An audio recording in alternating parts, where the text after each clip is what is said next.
The vast command bridge of the UES Defender fell silent as the alien transmission ended. Admiral James Reed stood motionless, his weathered face revealing nothing as he processed the Imperial ultimatum. Around him, the bridge crew waited, barely breathing. "They want us to surrender Earth and all our colonies," Reed finally said, his voice calm despite the gravity of the situation.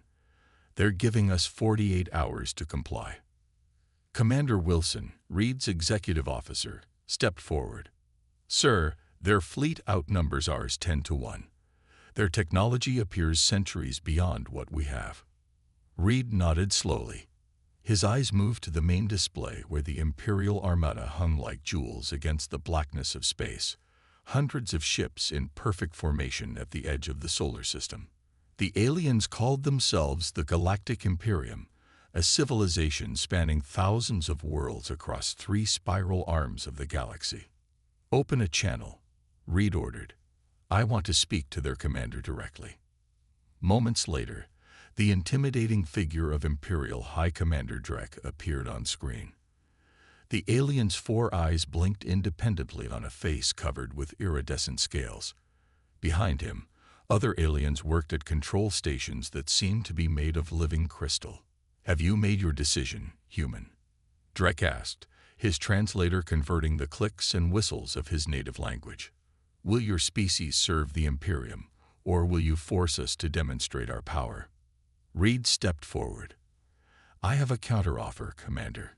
Turn your fleet around and leave human space. We have no quarrel with your Imperium."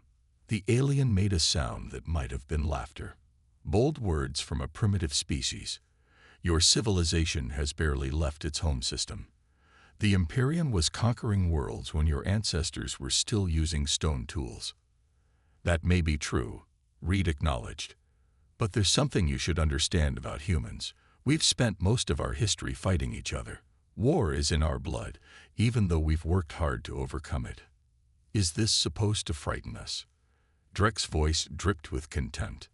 "It's a warning," Reed replied.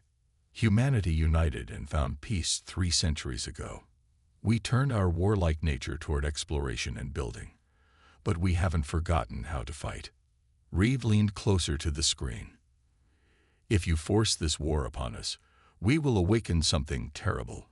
We will remember all the old ways. And once we start, we won't stop until either you're defeated or we are extinct. There will be no middle ground." The alien commander studied Reed for a long moment. "Your species has courage, I'll grant you that. But courage without power is merely stubbornness. You have 1 day to reconsider. After that, we begin with your Mars colony." The transmission ended, and the bridge remained silent. "Orders, sir?" Wilson asked. Reed turned to face his crew. "Send word to Earth Command. Tell them to activate the Prometheus Protocol." Wilson's face paled. "Sir, those weapons systems haven't been used in centuries, and I'd hoped they never would be," Reed replied. "But we're going to need everything we've built and hidden away. Contact all human settlements and outposts. Full mobilization, effective immediately." As the orders went out, Reed walked to the viewport and stared at the distant Imperial fleet. Humanity had spent 300 years building a peaceful society, burying the weapons and tactics of their violent past. Now they would have to become what they once were, what they had always feared becoming again. "They think they know war," Reed whispered to himself. "They have no idea what's coming." Deep beneath the Olympus Mons military complex on Mars, lights flickered on for the first time in 200 years. Massive steel doors slid open with a groan of protest, revealing row after row of war machines covered in dust. General Laura Barnes walked slowly through the cavernous bunker, her footsteps echoing. Behind her, a team of engineers and military personnel stared in awe at what they were seeing. "I thought these were just stories," whispered Major Tom Gray, running his hand over the hull of a stealth destroyer. "My grandfather used to talk about the weapons we built after the last Civil War, but I never believed him." "The Prometheus Protocol was never meant to be used," Barnes replied. "After we united Earth and ended war among ourselves, We decided to hide our most dangerous weapons, just in case. All across the solar system, similar scenes played out. On Europa, underwater hangars housing nuclear submarines designed for space combat were being reactivated. In the asteroid belt, mining ships transformed into carriers as hidden compartments revealed missile launchers and energy weapons. In orbit around Earth, the civilian defense fleet prepared for the coming storm. These ships were already armed, but not with the weapons that ordinary citizens knew about. "How much time do we have?" asked President Marcus Chen during the Emergency War Council meeting. Admiral Reed's hologram stood in the center of the table. The Imperial fleet is holding position at the edge of the system. They believe they're giving us time to surrender. In reality, they've handed us the one thing we needed: time to wake up. Dr. Emma White, head of the Science Directorate, activated a display showing hundreds of small dots moving through the solar system. "Our deep space sensors show the Imperium has no idea what we've been doing for the past 18 hours. Their technology may be advanced, but they've grown overconfident." "What about the Mars colony?" asked the president. "They specifically threatened to target it first." General Barnes nodded grimly. "We've evacuated all civilians to the underground bunkers. What the Imperium doesn't know is that Mars has always been our military heart. Those domes and habitats they see, most are just decoys sitting on top of our largest military installations." Reed's hologram flickered as he received a message. His expression darkened. "The Imperial deadline expires in 1 hour. Their fleet is beginning to move toward Mars." "Then it's time," President Chen said. He looked around the table at the leaders of humanity. "For 3 centuries, we've built a peaceful civilization. We explored the stars, created art, and advanced science. We hoped to meet other intelligent life and share knowledge." He paused, his voice heavy with regret. "Instead, we found conquerors. The Imperium believes we're weak because we're peaceful," Reed said. "They're about to learn that peace was always a choice for us, not a necessity." Across the solar system, dormant war machines hummed to life. Weapons designed by humanity's most brilliant minds, built during an age when the species still remembered the art of war, emerged from hidden bases and secret compartments.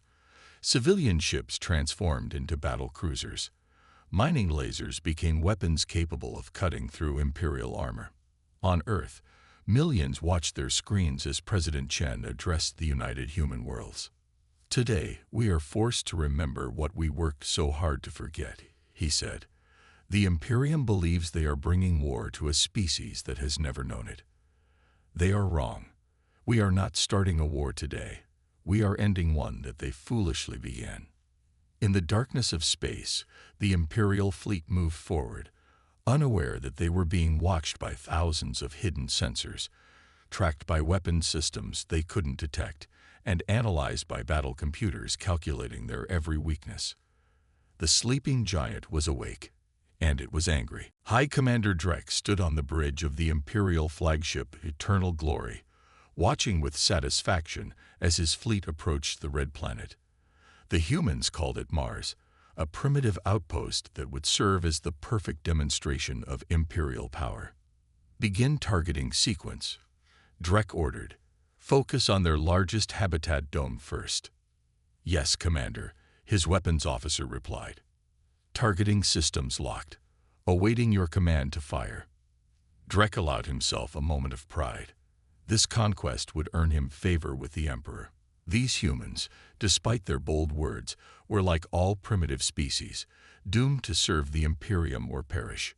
"Commander," the sensor officer called suddenly, "I'm detecting energy signatures, hundreds of them, appearing from nowhere." "What?" Drek turned to the main display, where moments before there had been only the Red Planet and its seemingly defenseless outposts. Now hundreds of small objects were rising from the Martian surface. "Impossible," Drek whispered as the objects accelerated toward his fleet. Admiral Reed watched from the command center beneath Olympus Mons as the first wave of human strike drones swarmed toward the Imperial fleet. Each drone was barely larger than a human fighter pilot, but packed with explosives and guided by advanced AI. "They spotted our first wave," reported Lieutenant Kim. "Their point defense systems are activating." Reed nodded. "Just as we expected. Launched the second wave." As the Imperial ships focused their defensive fire on the approaching drones, a second, much smaller wave of stealth missiles launched from hidden silos across the Martian surface. These weapons were designed with one purpose: to bypass shields and penetrate hull armor. On the Eternal Glory, alarms blared as the human drones exploded against the outer shields. Drek smiled at their primitive attack. "Is this the best they can do? Their drones can't even penetrate our..." His words died as the ship rocked violently. Red warning lights flashed across the bridge. "We've been hit," the damage control officer shouted. "Multiple hull breaches on decks 3 through 7. "Impossible," Drek roared. "How did they bypass our shields?" The answer came as more stealth missiles found their targets.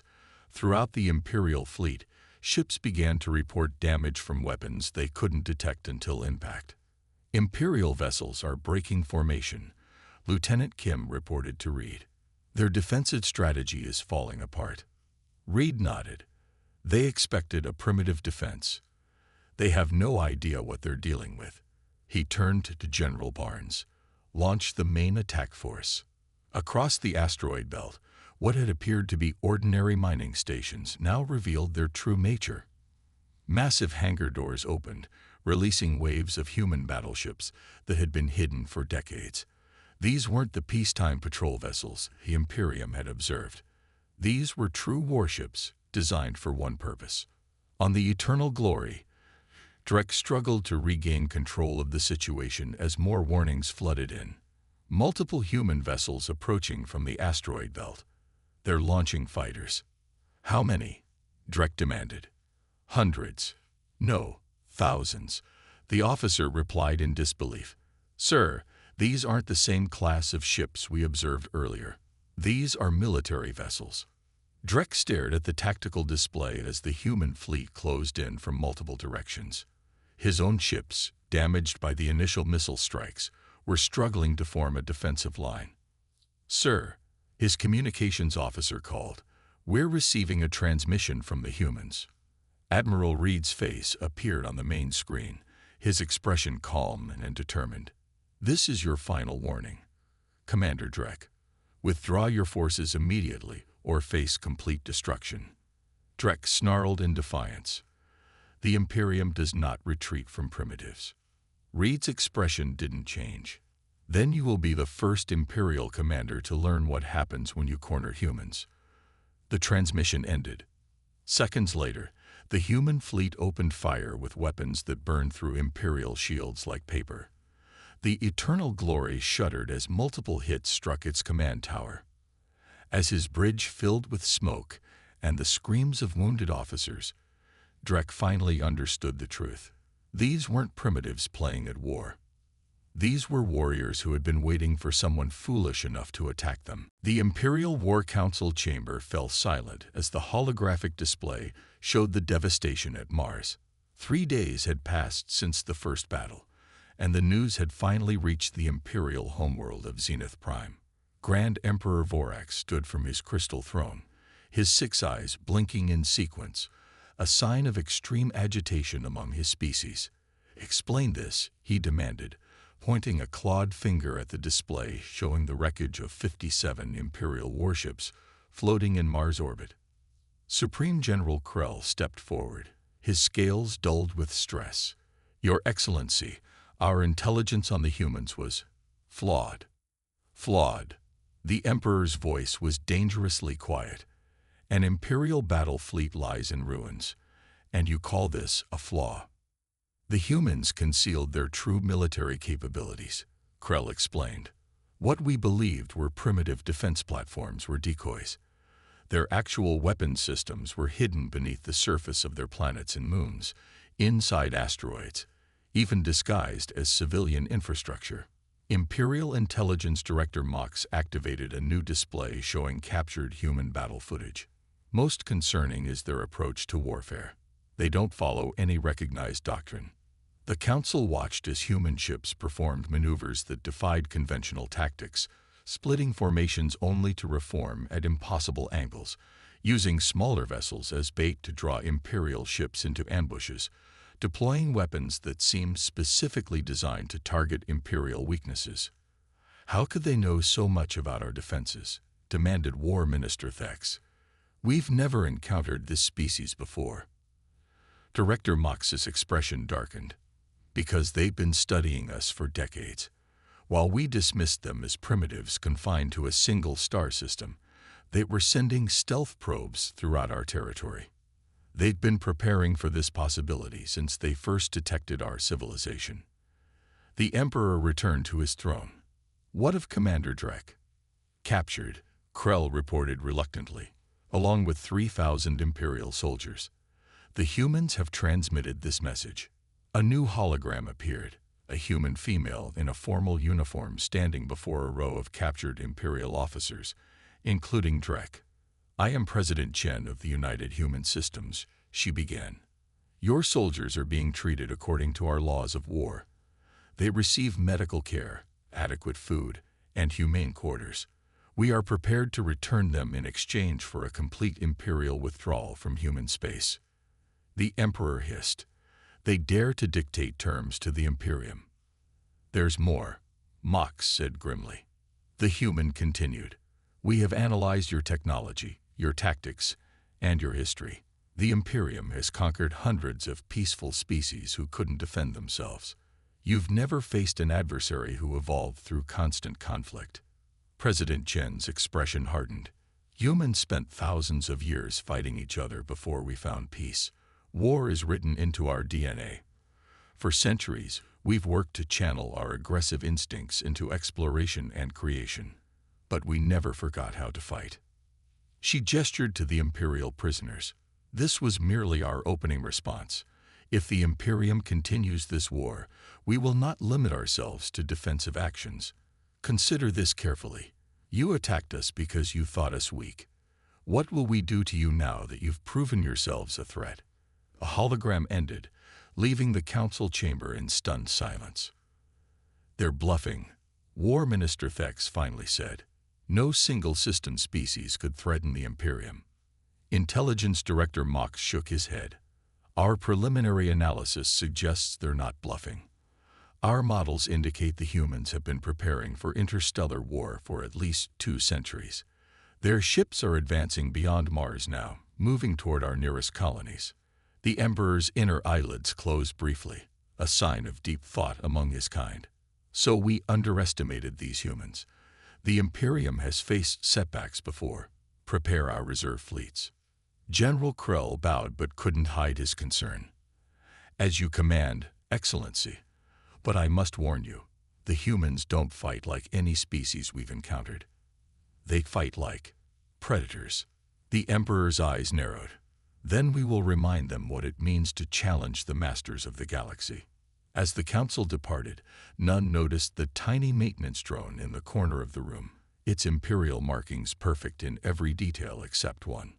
A small human fingerprint hidden beneath its access panel. The Imperium colony world of Nexus III burned. From his command ship, Admiral Reed watched as human forces systematically dismantled the Imperial defense grid. What had begun as a defensive action in the Sol system had transformed into something else entirely. Humanity on the offensive. Sir, the last Imperial warship has been disabled, reported Commander Wilson. Their ground forces are requesting terms of surrender. Reed nodded. Accept their surrender. Maintain our policy. All military personnel become prisoners of war. All civilians are to remain untouched. 3 months into the conflict, the pattern had become clear. Human forces struck Imperial military targets with surgical precision, then offered merciful terms to survivors. No civilian centers were targeted. No planets were bombarded indiscriminately. The restraint shown by human forces confused the Imperium, which had expected barbarity from what they considered a primitive species. Admiral, said Lieutenant Kim, we've captured their primary communication hub. Our techs are already extracting the Imperial battle plans for the Orion sector. Reed's expression remained neutral, but inside he felt growing concern. The war was going too well. In 12 battles across 4 star systems, human forces had achieved complete victory against Imperial fleets that should have overwhelmed them. "Something's wrong," he said quietly to General Barnes, who stood beside him on the bridge. "They're holding back." Barnes nodded. "Intelligence says the same thing. These aren't their elite units. The Emperor is keeping most of his main battle fleet near the core worlds." "A trap?" Reed wondered. "Or they're preparing something big," Barnes replied. Halfway across the galaxy, in the Imperial Palace, Emperor Vorax reviewed the latest defeat with cold fury. Around him, the War Council shifted nervously as he examined the battle footage. "How?" the Emperor demanded. "How do they predict our every move? How do their weapons cut through our best defenses? How do they appear and disappear at will?" Supreme General Krell hesitated before answering. "Your Excellency, our analysts believe the humans have developed their technology along different paths than the Imperium. While we focused on energy weapons and shield technology, they perfected stealth systems, drone warfare, and artificial intelligence." "And our numerical advantage?" the Emperor asked. "Neutralized by their tactics," Director Mox explained. "They never engage our full fleets directly.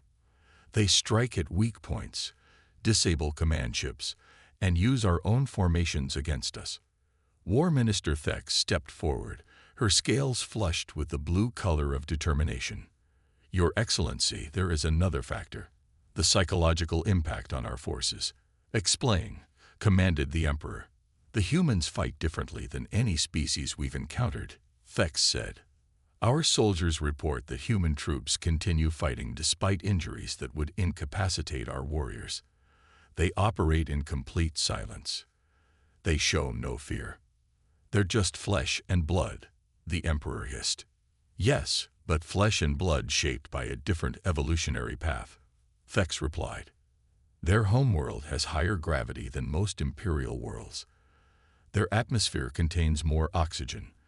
Their bodies produce chemicals during combat that enhance their strength and speed."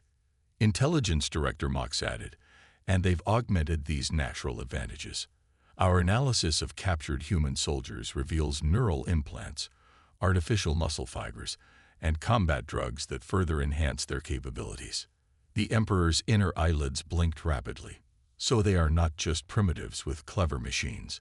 They have remade themselves into living weapons." "Precisely," Mox confirmed.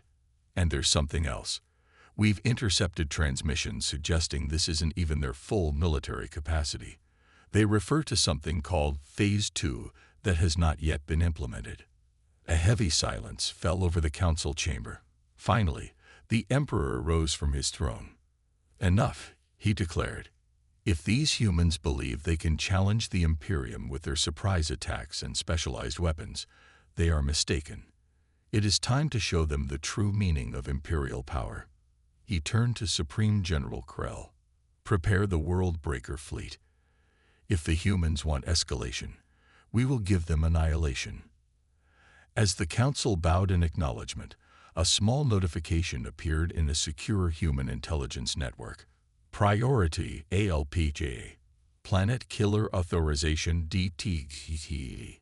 The real war was about to begin. The World Breaker fleet emerged from hyperspace at the edge of the Alpha Centauri system, humanity's first and most populated colony beyond Sol. 50 massive Imperial dreadnoughts, each capable of reducing a planet's surface to molten slag, formed a perfect battle line.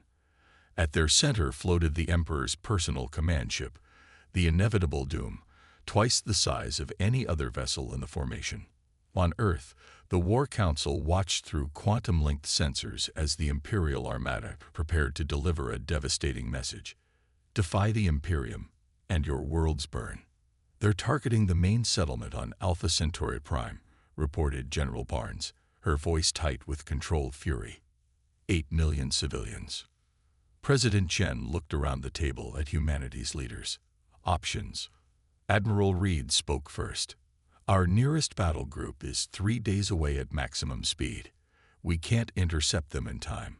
Evacuation, asked Defense Minister Jackson. Impossible, Barnes replied. Even if we could get everyone to ships, they'd be shot down trying to leave the system. The room fell silent until Dr. White, head of Special Weapons Research, cleared her throat. There is one option, Project Phoenix. The president's eyes widened. That's still experimental. We don't know if it will work. We have no choice, Reed said grimly. If they destroy Alpha Centauri, Earth will be next. Chen nodded slowly. Do it. On the inevitable doom, Emperor Vorax watched with satisfaction as the targeting computers locked onto the human colony. Soon, these upstart primitives would learn the price of defiance. Your Excellency, Supreme General Krell announced, weapons are charged and ready. On your command, we will fire. The Emperor rose from his throne. Let this be a lesson to all who would challenge the Imperium. Commence planetary bombardment. Yes, your. Krell's words cut off as alarms blared across the bridge. Something's happening. Across the Imperial fleet, sensors detected a massive energy surge emanating from nowhere. Space itself seemed to bend and distort in a dozen locations around the fleet. What is this? The Emperor demanded. Before anyone could answer, the fabric of space tore open, revealing swirling portals of blue energy. Through each portal emerged a single ship, unlike any vessel the Imperium had ever encountered. The human ships were black as night, their hulls absorbing all light. They moved with impossible grace, accelerating to attack speed in seconds. Most terrifying of all, they were enormous, each one matching the inevitable doom in size. Phoenix fleet has arrived, Admiral Reed announced on Earth, initiating Operation Checkmate. The Phoenix ships moved in perfect coordination, each targeting specific Imperial vessels. They fired no conventional weapons. Instead, blue-white beams of energy lanced out, connecting with Imperial shields. On the inevitable doom, systems began shutting down across the ship. We're losing power, Krell shouted.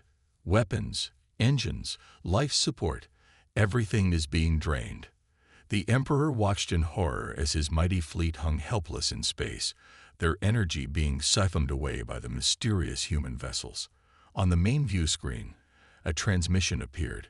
Admiral Reed, standing calmly on the bridge of the lead Phoenix ship. Emperor Vorax, Reed said, your world breaker fleet is now disabled. We could destroy it completely, but that isn't our way. What have you done to my ships? The Emperor demanded. We've simply borrowed your energy, Reed replied. Your vessels will regain minimum life support in approximately 1 hour, enough for your crews to survive, but not enough to power weapons or engines. Reed's expression hardened. Consider this demonstration carefully. These 12 ships represent less than 10% of our Phoenix fleet. The rest remain positioned near every major Imperial world, including your homeworld of Zenith Prime. The Emperor's 6 eyes widened in shock. Impossible. Our defenses would have detected them.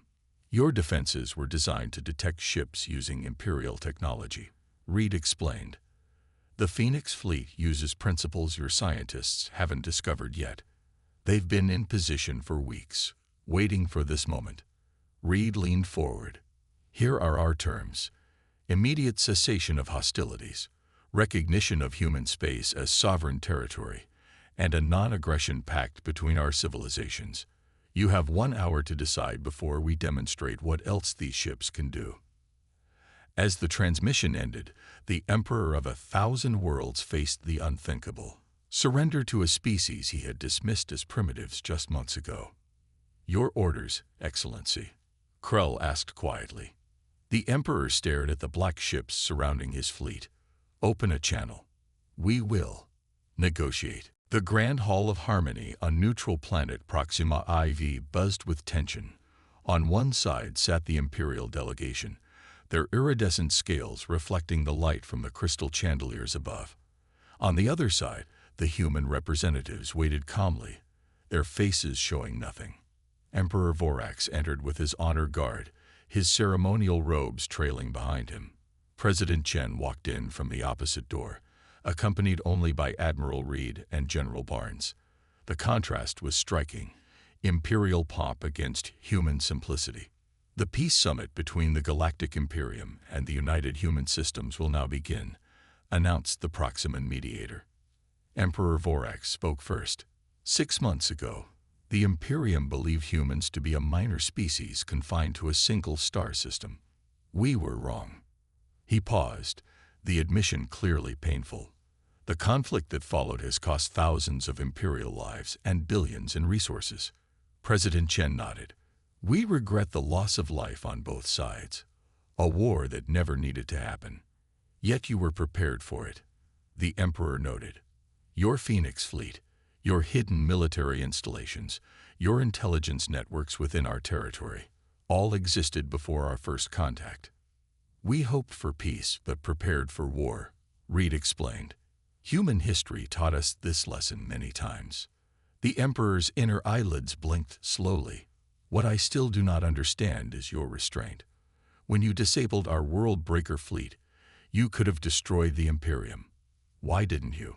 President Chen glanced at her advisors before answering.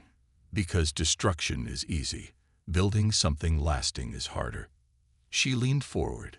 Humans spent thousands of years fighting each other before we learned this truth. We didn't want to repeat that mistake with your people. The formal negotiations lasted 3 days.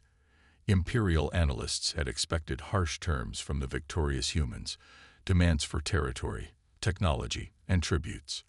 Instead, the human proposals focused on cooperation, trade, and mutual defense.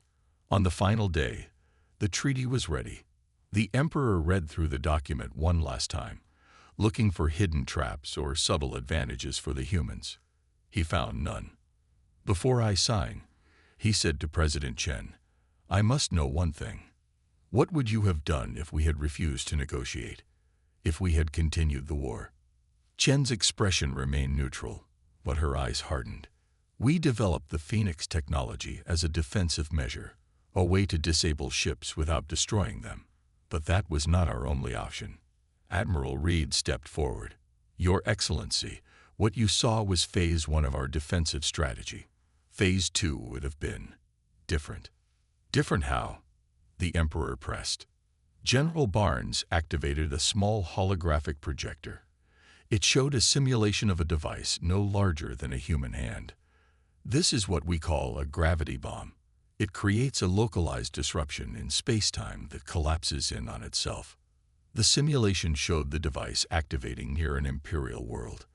The planet didn't explode or burn. It simply folded in on itself until nothing remained. You're bluffing, Supreme General Krell said, but his voice lacked conviction. We built 3, Barnes replied quietly, and hoped never to use them. They represent everything humanity has worked to move beyond.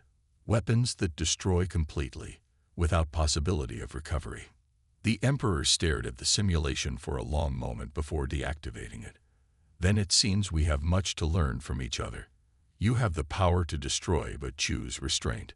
Perhaps the Imperium has forgotten this wisdom during our long rule. With a flourish, Emperor Vorax signed the Treaty of Proxima. President Chen added her signature beside his. Today marks the beginning of a new era, the Emperor announced to the assembled delegates. The Imperium recognizes the United Human Systems as equals and allies. As the ceremony concluded, Admiral Reed found himself standing next to Supreme General Krell. You warned us to run, Krell said. We should have listened. Reed shook his head. Running only delays the inevitable. What matters is what you do when you stop running. Today, our people stopped running from each other. Outside the Grand Hall, the news spread across the galaxy. The mighty Imperium and the enigmatic humans had forged peace from the ashes of war. The humans had proven they could have destroyed an empire. Instead, they chose to help transform it.